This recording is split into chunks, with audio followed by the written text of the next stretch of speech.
Hello friends, welcome to my channel. तो आज हम मल्टीबैगर स्टॉक सीरीज में एक हेल्थ केयर सेक्टर से बहुत ही यूनिक कंपनी को डिस्कस करने वाले हैं, जिसका नाम पॉली मेडिक्योर लिमिटेड है। तो ये कंपनी इकलौती कंपनी लिस्टेड कंपनी है जो कि मेडिकल डिवाइसेस को मैन्युफैक्चर करती है इंडिया में। और ना कि सिर्फ ये इंडिया में मैन्युफैक्चर करती है, बल्कि काफ़ी देशों में ये अपने मेडिकल डिवाइसेस को एक्सपोर्ट भी करती है। तो ये बहुत इंटरेस्टिंग कंपनी है, बहुत यूनिकली पोजीशन्ड कंपनी है। आप इस वीडियो को बहुत ध्यान से देखिएगा एंड तक, जिससे कि आपको इसके बारे में काफ़ी सारी इन्फॉर्मेशन मिलेगी। तो इस वीडियो में हम इसके बिजनेस के बारे में समझेंगे, इसके हम सारे फंडामेंटल पैरामीटर्स को समझेंगे इस कंपनी के, और साथ में एंड में हम इसके चार्ट को भी एक ध्यान जरूर देंगे कि इसका हम टेक्निकल एनालिसिस भी इस वीडियो में करने वाले हैं। तो हम काफ़ी इसको एक्सटेंसिवली इस वीडियो में इस कंपनी को डिस्कस करने वाले हैं। तो मैं अपना एनालिसिस स्टार्ट करूं, हम इस कंपनी के बारे में डिस्कस करें उससे पहले मैं आपसे रिक्वेस्ट करूंगा कि आप मेरे चैनल को सब्सक्राइब करना मत भूलिएगा। अगर आपको ये वीडियो पसंद आता है तो आप अपने दोस्तों के साथ शेयर करिए, कमेंट सेक्शन में भी लिखकर बताइए कि आपको ये वीडियो कैसा लगा। अगर आपकी कोई स्टॉक क्वेरीज हैं जिसके बारे में आप जानना चाहते हैं, कोई आपके रिकमेंडेशंस हैं या आप कुछ इंप्रूवमेंट चाहते हैं, तो वो आप ज़रूर कमेंट सेक्शन में लिखकर हमको बता सकते हैं। तो मैं उस पर ज़रूर ध्यान दूंगा और मैं उसका रिप्लाई भी आपको ज़रूर करूंगा। और लाइक का बटन दबाना मत भूलिएगा अगर आपको ये वीडियो पसंद आता है। चलिए सर, तो मैंने आप जैसे कि आप स्क्रीन पर देख सकते हैं कि मैंने ऑलरेडी इस कंपनी की वेबसाइट खुलकर रखी हुई है। तो यहाँ पर आप देख सकते हैं कि काफ़ी इस कंपनी की वेबसाइट में भी काफ़ी डिटेल में इसके बिजनेस मॉडल, इसके प्रोडक्ट पोर्टफोलियो के बारे में दिया हुआ है। अभी आप देख सकते हैं स्क्रीन पर कि ये our business model is the state of the heart. तो ये क्या बता रहे हैं कि इनके काफी सारे बिजनेस वर्टिकल्स हैं, जैसे कि हम स्क्रीन पे देख सकते हैं कि ऑन्कोलॉजी में है ये। तो ये क्या बेसिकली, ये आपको हमेशा इस कंपनी के बारे में ध्यान रखना है कि जैसे कि हमने हेल्थ केयर सेक्टर में देखा है कि मैक्सिमम कंपनीज जो हैं वो ड्रग्स बनाती हैं, वो मतलब आपकी मेडिसिन बनाती हैं। तो ये कंपनी मेडिसिन बनाने में नहीं है। ये जो हम देखते हैं हॉस्पिटल्स में, बहुत सारे जो डॉक्टर्स हॉस्पिटल्स में आप जाते हैं तो आप देखते होंगे कि बहुत सारे मेडिकल इक्विपमेंट्स यूज होते हैं। तो वो ये कंपनी जो है डिफरेंट डिसीजेस के इक्विपमेंट्स को मैन्युफैक्चर करती है। तो यहाँ पर उसने बताया है कि ये कौन कौन से डिविजन्स के इक्विपमेंट्स को मैन्युफैक्चर करती है। तो यहाँ पे आप देख सकते हैं कि ऑन्कोलॉजी क्या है, ये कैंसर रिलेटेड जो भी डिसीजेज होती हैं उसके डिवाइसेस को ये मैन्युफैक्चर करती है। तो आपको पता है कि कितने ज़्यादा केसेस कैंसर के आजकल हो रहे हैं, तो उन सबको ये सपोर्ट करती है अपने मेडिकल इक्विपमेंट से। फिर वहीं पर आप देखें इन्फ्यूजन थेरेपी। ये इन्फ्यूजन थेरेपी क्या होती है, जो क्रॉनिक डिसीज होती है, काफ़ी क्रिटिकल डिसीज होती है, उसमें ये इसका यूज़ होता है। तो ये इन्फ्यूजन थेरेपी, तो उसके लिए भी ये अपने इक्विपमेंट्स को मैन्युफैक्चर करती है। फिर डायलिसिस आप देखिए, जिनकी किडनी रिलेटेड प्रॉब्लम होती है, तो जिसमें जो वेस्ट वाटर होता है, क्योंकि आपका किडनी अगर प्रॉपर फंक्शन नहीं करेगा तो आपको वेस्ट वाटर रिमूव करना पड़ता है, तो वो डायलिसिस बोलते हैं उसको। तो ये उसके भी इक्विपमेंट्स बनाती है। रेस्पिरेटरी केयर, आपको पता ही है रेस्पिरेटरी सिस्टम क्या होता है, लंग्स से रिलेटेड होता है। यूरोलॉजी आपको पता है कि जो मेल और फीमेल जो भी मतलब हमारे रिप्रोडक्टिव ऑर्गन्स रहते हैं या यूरिनरी ट्रैक्ट्स होते हैं, उससे रिलेटेड जो डिसीजेज होती हैं वो यूरोलॉजी में आता है। फिर गैस्ट्रोएंट्रोलॉजी, तो ये जो आपके स्टमक और इंटेस्टाइन रिलेटेड जो भी डिसीज होती है उससे रिलेटेड ये इक्विपमेंट्स को उसको भी बनाते हैं। फिर ब्लड मैनेजमेंट सिस्टम, ये आपको ऑलरेडी पता है। ब्लड कलेक्शन सिस्टम आपको पता है काफी अच्छे से। सर्जिकल एंड वुंड ड्रेनेज, ये भी आपको पता है। उसके बाद एनेस्थीसिया क्या है, बेसिकली जब भी हम कोई ऑपरेशन करते हैं या छोटी मोटी सर्जरी करते हैं तो आपने देखा होगा कि डॉक्टर्स जो है वो उस जगह को सुन्न कर देते हैं। मतलब वो एक आपका जो है बॉडी का जो रिस्पॉन्स होता है या सेंसेशन होता है वो खत्म हो जाता है एनेस्थीसिया देने के बाद। तो ये भी काफी वाइडली यूज्ड चीजें हैं। तो इसमें क्या है कि सिरिंज, नीडल्स जो भी इसमें यूज होते हैं, तो वो सारी चीजें ये कंपनी बनाती है। उसके बाद लेटेस्ट जो है उन्होंने कोविड केयर में कुछ मास्क बनाना भी ऐसा लगता है कि स्टार्ट किया है। तो आपने देखा कि काफी वाइड प्रोडक्ट पोर्टफोलियो है। कहाँ से वो कैंसर से स्टार्ट होते हैं तो रेस्पिरेटरी सिस्टम तक जा रहे हैं, यूरोलॉजी में जा रहे हैं, गैस्ट्रोएंट्रोलॉजी में जा रहे हैं, फिर ब्लड कलेक्शन में है, उसके बाद एनेस्थीसिया। तो ये रेंज ऑफ प्रोडक्ट्स हैं इनके पास। तो इसीलिए आप इस कंपनी को बहुत ध्यान दीजिएगा, क्योंकि ये बहुत यूनिकली प्लेस्ड कंपनी है। इंडियन स्टॉक मार्केट में या इंडियन कंपनी जो है उसमें मेडिकल इक्विपमेंट मैन्युफैक्चरिंग या मेडिकल डिवाइसेस मैन्युफैक्चर करने वाली बहुत ही कम कंपनीज हैं। तो उसमें से ये एक कंपनी है और ये काफी अच्छे पोजीशन पे अभी बैठी हुई है। तो आपको इसको बहुत ध्यान दीजिए आप इस कंपनी पर। चलिए इस कंपनी के बारे में थोड़ा और भी मुझे डिटेल में जानना था, क्योंकि मुझे काफ़ी इंटरेस्टिंग कंपनी लग रही थी। तो मैंने इसका इन्वेस्टर प्रेजेंटेशन भी यहाँ पर खोल के रखा है, आपको मैं दिखाना चाहूँगा। तो इस कंपनी के बारे में थोड़ा जानेंगे हम जल्दी से। तो आप देखिए 1997 में इन्होंने अपना मैन्युफैक्चरिंग स्टार्ट की थी। उसके बाद 2001 में फरीदाबाद में इन्होंने अपना प्लांट लगाया था। तो बेसिकली जो मैंने इनका देखा है कि इनके पास काफ़ी प्लांट्स हैं। ऑलमोस्ट इनके पास, if I am not wrong, इनके पास कम से कम 5 से 7 प्लांट्स हैं, देखते हैं हम। तो ये एक फरीदाबाद में पहला प्लांट था। उसके बाद उन्होंने इजिप्ट में एक जेवी किया था 2002 में। तो आज ऑलमोस्ट 18 साल हो गए हैं इजिप्ट के प्लांट को चलाते हुए। फिर फरीदाबाद का प्लांट 2 में एक्सपेंशन किया उन्होंने। फिर एक यूएस की सेफ्टी सिरिंज को एक्वायर किया था 75% स्टेक। फिर एक नया प्लांट हरिद्वार में लगाया, एक प्लांट चाइना में लगाया उन्होंने। फिर यहाँ पर उन्होंने जयपुर में एक नया प्लांट लगाया, एक R&D सेंटर बनाया। उसके बाद फिर फरीदाबाद में फिर से एक नया प्लांट लगाया। और फ्यूचर में 2020 और 2021 में भी इनका एक्सपेंशन प्लान चल रहा है। उसके बारे में भी हम जरूर डिस्कस करेंगे, क्योंकि ये काफ़ी इंटरेस्टिंग है कि जो इनके फ्यूचर में क्या करने वाले हैं वो उसके बारे में भी हम स्टडी करेंगे। तो ये आपने देखा कि इनके काफ़ी 3 प्लांट जो है फरीदाबाद में है, और उसके बाद फिर उनका जॉइंट वेंचर है इजिप्ट में, उसके बाद चाइना में है, और उसके बाद फिर एक और इनके इसके अलावा एक जयपुर में भी एक कंपनी है, और हरिद्वार में भी एक कंपनी है। तो इतने सारे इनके मैन्युफैक्चरिंग यूनिट्स हैं, काफ़ी सारी मैन्युफैक्चरिंग यूनिट्स हैं। यहाँ पे आप देखिए, जैसे कि हमने ऊपर भी देखा था पहले भी इसकी वेबसाइट पर, कि ऑन्कोलॉजी, गैस्ट्रोलॉजी, यूरोलॉजी, तो ये सारे वर्टिकल्स में ये इनके रेंज ऑफ प्रोडक्ट्स हैं, ठीक है। उसके बाद आप देखें यहाँ पे कि ये जो कंपनी है ये ऑलमोस्ट 5500 हॉस्पिटल्स जो आज इंडिया के हैं उनको अपने इक्विपमेंट सप्लाई कर रही है। 5500 हॉस्पिटल्स को वो आज की डेट में अपने इक्विपमेंट सप्लाई कर रही है। तो आप सोच सकते हैं कि इस कंपनी का स्केल क्या है, और आने वाले 10 साल में, 15 साल में इस कंपनी का स्केल कहाँ पहुंचेगा। तो ये आपको इस चीज़ को भी ध्यान देना चाहिए। उसके बाद आप देखिए कि ये जो 8 साल से, लास्ट 8 साल से largest exporter of consumable medical devices from India in a row. तो मतलब लास्ट 8 साल से लार्जेस्ट एक्सपोर्टर हैं, ठीक है, मेडिकल कंज्यूमेबल मेडिकल डिवाइसेस के। तो ये एक काफ़ी बड़ा अचीवमेंट है इस कंपनी का। उसके बाद आप देखिए यहाँ पे ये फर्स्ट इंडिजीनियस डायलाइजर मैन्युफैक्चरर। तो मैंने आपको जैसे बताया कि डायलिसिस क्या होता है, किडनी से रिलेटेड जो इश्यूज होते हैं उसके लिए जो मशीन जो इंडिजीनियसली उन्होंने प्रोड्यूस की है, मतलब इंडिया में ही बनाई है। तो ये फर्स्ट ऐसी कंपनी है जो कि उन्होंने ये इसको अचीव करके दिखाया है। तो देखा आपने कि इनका कितना अच्छा फोकस है। चलिए और नीचे हम आएंगे, और यहाँ पे देखेंगे कि आपने जैसे देखा कि अभी जो कॉन्ट्रैक्ट मैन्युफैक्चरिंग की थीम चल रही है, जो कि हमने इलेक्ट्रॉनिक गुड्स में देखा, अंबर एंटरप्राइजेस के बारे में डिस्कस किया, डिस्कॉन टेक्नोलॉजीज भी आपको पता है। तो ये सारी कंपनी कॉन्ट्रैक्ट मैन्युफैक्चरिंग का काम कर रही है, जो कि इलेक्ट्रॉनिक्स में है। बट इस अभी जो फोकस आ रहा है इंडिया में, मेड इन इंडिया के अंतर्गत, तो काफ़ी सारी जो कंट्रीज हैं वो चाह रही हैं कि हम यहाँ पर इंडिया में ही जो मेडिकल डिवाइसेस हैं उनका मैन्युफैक्चरिंग करें, और इंडिया की इटसेल्फ डिमांड भी बहुत है। तो इनके पास एक अच्छी अपॉर्चुनिटी है जिससे कि वो कॉन्ट्रैक्ट मैन्युफैक्चरिंग पे भी जा सकते हैं, क्योंकि बहुत सारी कंपनीज इनको ऑर्डर देंगी और ये उनके लिए मेडिकल इक्विपमेंट्स को प्रोड्यूस करके दे सकते हैं। फिर आप देखिए यहाँ पर कि इनका जो मेजर सेल्स है वो 70% ऑलमोस्ट एक्सपोर्ट से आता है, और जो 30% है इनकी जो सेल्स वो ऑलमोस्ट इनकी इंडिया से आती है। तो आपने देखा कि इनका जो रेशियो है वो 70-30 का है। उसके बाद देखिए आप मैन्युफैक्चरिंग फैसिलिटीज़ में थोड़ा सा मुझे कन्फ्यूजन था ऊपर, तो आप यहाँ पे और आपको क्लैरिटी दिख जाएगी। तो फरीदाबाद में एक प्लांट है, हरिद्वार में एक प्लांट है, फिर से दूसरा एक प्लांट फरीदाबाद में, फिर तीसरा प्लांट फरीदाबाद में। तो 3 प्लांट तो उनके फरीदाबाद में हो गए, एक हरिद्वार में हो गया, एक जयपुर में हो गया। उसके बाद एक चाइना में है, एक इजिप्ट में और एक इटली में। तो इतने इनके प्लांट्स हैं। तो 8 से 10 8 करीब प्लांट है इनके, और एक R&D फैसिलिटी है। तो ये इनका एक रीच है। फिर यहाँ पे आप देख सकते हैं थोड़ा बहुत उन्होंने बताया है कि उनकी मैन्युफैक्चरिंग फैसिलिटीज़ कैसी है। उसके बाद फिर हम आ जाते हैं नीचे, इनके प्रोडक्ट्स कैसे हैं। तो यहाँ पे आप देखिए इनके बहुत सारे डायलिसिस मशीन उन्होंने बनाई है। उसके बाद VLTM किट्स भी बनाई है, मास्क बना रहे हैं, कुछ सिरिंजेस बना रहे हैं, और ये आपको जो ब्लड सैंपल्स के लिए लेते हैं सिरिंजेस, वो सब भी बनाते हैं ये। तो ये बहुत ही इंटरेस्टिंग कंपनी है, आप इसको ज़रूर ध्यान दीजिएगा।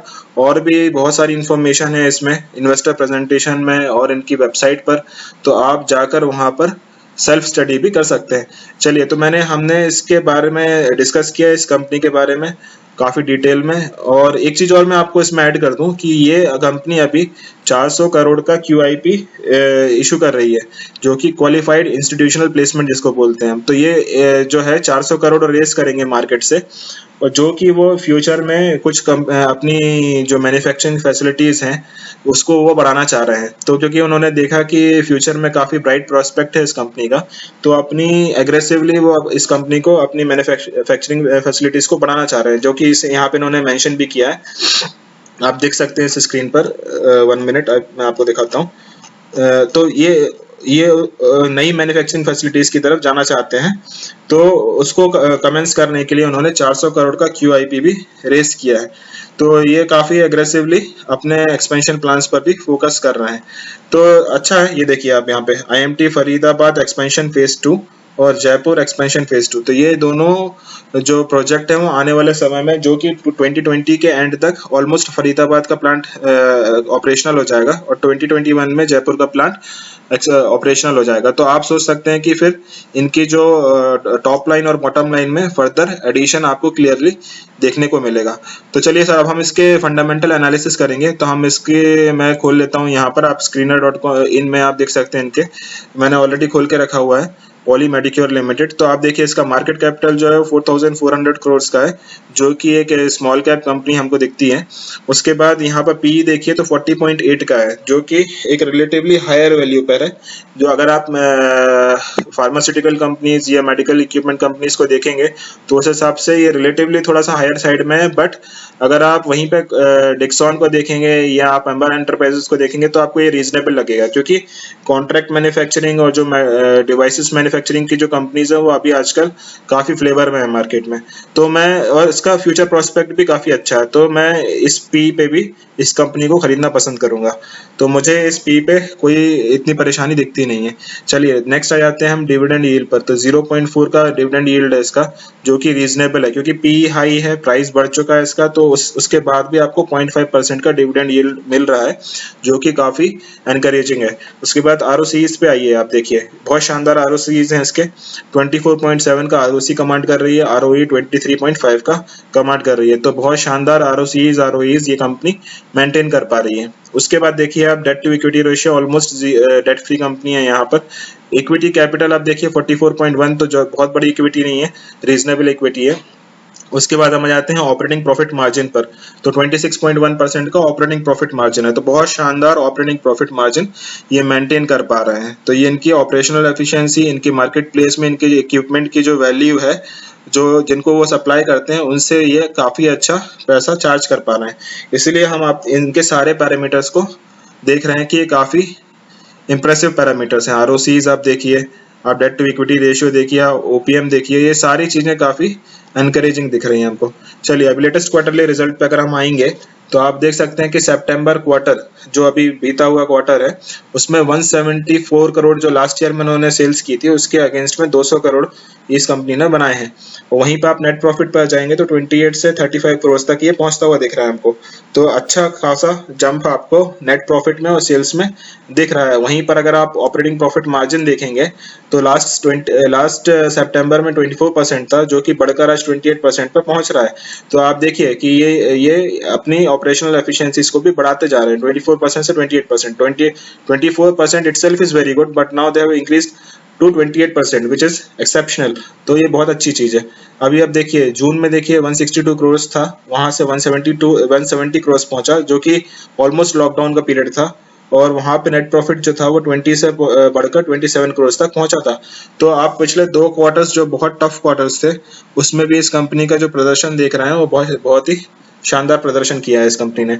वहीं पर अब हम आ जाते हैं ईयरली प्रॉफिट्स पे और सेल्स के फिगर को मॉनिटर करेंगे हम यहाँ पर। तो आप देखिए 2009 में जो जर्नी स्टार्ट हुई 112 करोड़ से, आज वो ऑलमोस्ट 700 करोड़ पे पहुंच गई है। तो ये इन्होंने ऑलमोस्ट 7 टाइम्स पिछले 10 साल में 7 गुना अपनी सेल्स को इंप्रूव किया। तो ये बहुत ज़बरदस्त CAGR है। जो आप 10 साल में अगर 7 गुना कर ले रहे हैं अपनी सेल्स को, तो बहुत अच्छा CAGR है। वहीं पर आप नेट प्रॉफिट देखिए तो ये 6 करोड़ से नेट प्रॉफिट आज 96 करोड़ पे पहुंच गया है। तो ये भी बहुत क्वांटम इन्होंने अपने नेट प्रॉफिट्स को जंप कराया है। वहीं पर आप देखिए ऑपरेटिंग प्रॉफिट मार्जिन जो पहले 16% पे थे, आज वो बढ़कर 24% और रिसेंटली क्वार्टर्स में आप देख रहे हैं तो 28% तक जाते हुए हमको दिख रहे हैं। तो ये भी बहुत अच्छा साइन है इस कंपनी का। तो आपने देखा कि इसके सारे रिटर्न रेशियोज हमको अच्छे लग रहे हैं, इसके रिजल्ट्स भी हमको काफी एनकरेजिंग दिख रहे हैं। चलिए अब हम इसके शेयर कैपिटल पे आते हैं, बैलेंस शीट को भी डिस्कस करेंगे।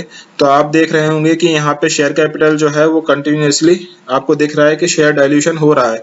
तो हमको इधर घबराना नहीं चाहिए, क्योंकि अगर मैं आपको बताता हूँ यहाँ पर कि इन्होंने बोनस शेयर इश्यूज किए थे, जो कि 2010 में, 2013 में और 2017 में 1:1, तो एक शेयर पे उन्होंने एक बोनस शेयर इशू किया था। तो 10, 13 और 17 में, तो आप यहाँ पर अगर आप देखेंगे तो एक बार 2010 में इन्होंने बोनस शेयर इशू किए, 13 में किए और 17 में किए, जिसके कारण से उनका 11 से 22 करोड़ की इक्विटी हुई और 22 से 44 करोड़ की इक्विटी बढ़ते हुए आपको दिख रही है यहाँ पे। और आप तो यहाँ पे हमको बिल्कुल भी घबराना नहीं चाहिए, क्योंकि इन्होंने शेयर होल्डर्स को रिवॉर्ड किया है यहाँ पे बोनस शेयर इशू करके। फिर आप रिजर्व्स देखिए, कंटिन्यूअस इंप्रूवमेंट है रिजर्व्स में, वो जो होगा ही, क्योंकि नेट प्रॉफिट बहुत अच्छे बना रही है कंपनी। उसके बाद बोरिंग्स पे आ जाते हैं हम।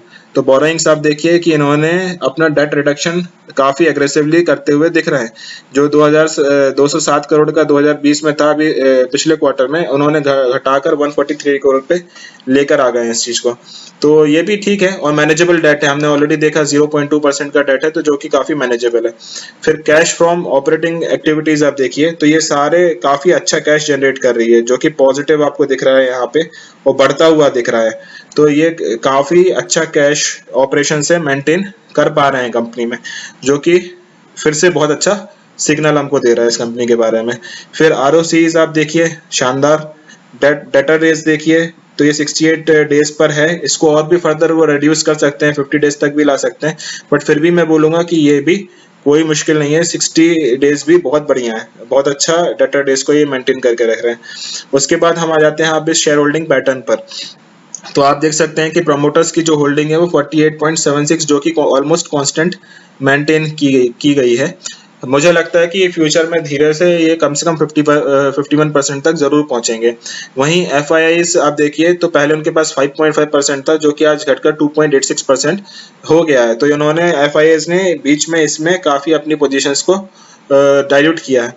वहीं पर आप डीआईआईज को देखिए, तो उन्होंने ऑलमोस्ट कांस्टेंट रखा हुआ है और पब्लिक के पास जो एफआईआईज के पास शेयर्स गए हैं वो पब्लिक के पास आ गए हैं। तो जो पब्लिक की होल्डिंग 45% थी वो आज बढ़कर 48% हो गई है। तो मुझे एक कंसर्न जरूर है कि एफआईआईज को इतना एग्रेसिवली यहाँ पे सेल नहीं करना चाहिए, बट मुझे लगता है कि जिस तरीके से, क्योंकि ये काफी छोटी कंपनी है, ये अभी मिड कैप कंपनी है, ज्यादा रडार पे लोगों के आई नहीं है, आप लोगों ने भी इसके बारे में ज्यादा सुना नहीं होगा। तो ये जैसे जैसे ये कंपनी परफॉर्म करेगी, आज ये 8 साल से लार्जेस्ट एक्सपोर्टर है मेडिकल डिवाइसेस की, जो कि आप 110 कंट्रीज में एक्सपोर्ट करती है, 130 इक्विपमेंट्स ये कंपनी बनाती है। तो इनके इतने 8 प्लांट्स हैं। तो अगर इतने जो स्केल है इस कंपनी का और जो फ्यूचर प्रोस्पेक्ट है, जिस हिसाब से ये इंक्रीज कर रही है, तो आने वाले समय में ये कंपनी के बारे में काफी डिस्कशन होगा मार्केट प्लेस पे। तो फिर आप देखेंगे कि एफआईआईज की और डीआईआईज की होल्डिंग जो है वो काफी ग्रेजुअली, काफी एग्रेसिवली इंक्रीज होगी, और जब वो इंक्रीज होगी तो हमको उसका रिफ्लेक्शन शेयर प्राइस पे भी बहुत एग्रेसिवली दिखेगा। तो आपको इस पे जरूर ध्यान देते रहना चाहिए। चलिए, हमने काफी डिस्कस कर लिया है इसके फंडामेंटल पैरामीटर्स को, अब हम इसके टेक्निकल चार्ट्स को भी एक नजर डाल लेते हैं। तो जैसे कि आप स्क्रीन पे देख सकते हैं कि मैंने इसका मंथली चार्ट ओपन करके रखा हुआ है। यहाँ पे मैंने सारे moving averages, exponential moving averages select करके रखे हुए हैं, जो कि 10 दिन के, 20 दिन के, 50, 100 और 200 दिन के एक्सपोनेंशियल मूविंग एवरेजेस मैंने यहाँ पे सिलेक्ट करके रखे हुए हैं। और ये इस चार्ट में मैंने एक आरएसआई इंडिकेटर को भी ऐड किया हुआ है। तो आप देखिए, ये मैंने मंथली चार्ट यहाँ पे लगाया है और मैंने इस कंपनी का सारा डेटा इस चार्ट पे ऐड करके रखा हुआ है। तो ये जब लिस्टिंग हुई थी इस कंपनी की, तो आप देखिए यहाँ पे स्टार्टिंग जो थी वो 24-25 रुपए का एक शेयर था, जो कि आज 500 रुपए का हो चुका है। अब आज आप मुझसे ये पूछिए कि ये 25 रुपए का शेयर आज 500 रुपए का हो गया, उसके बाद भी मार्केट में इसका कोई हल्ला नहीं है इस कंपनी का।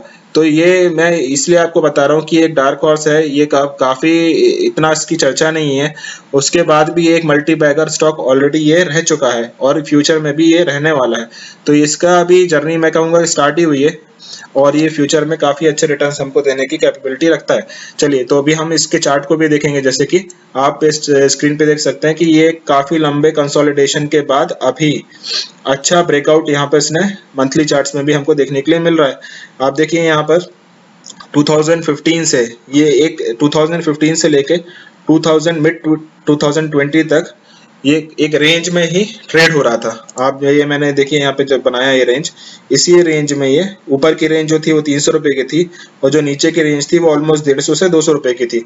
तो इस रेंज के बीच में ही इस स्टॉक ने 5 साल बिता दिए।